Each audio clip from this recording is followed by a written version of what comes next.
You know what is the reason why a lot of people right now walang appetite in God? Walang appetite for them to have a spiritual senses? You know why? Because hindi nga kasi nila talaga kilala si Lord. Alam mo, iba ang pwede mong maranasan kapag sinimulan mong pumunta sa Diyos. Spiritual senses is not like physical senses na nararamdaman mo physically. Ito ay realm ni Holy Spirit na binibigay lamang sa mga spiritual na tao.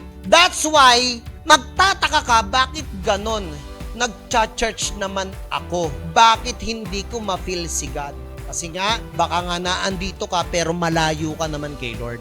Bakit ganon? Nagbabasa naman ako ng Bible, bakit parang hindi ko ma-feel si God? Baka nga nagbabasa ka nga na lang ng Bible, pero ang layo mo naman kay Lord. Kapatid, ang Bible, hindi lang binabasa yan, ini-experience yan. Si God, hindi lang binabasa si God, ini-experience yan. Napakasarap na experience ni Lord. At kapag na-experience mo si Lord, your life will never be the same. Ipaparanas niya yung mga bagay na hindi mo nakuha noon, na ninakaw sa iyo ng dyablo, tapos gustong ibalik sa iyo ni Lord ng doble.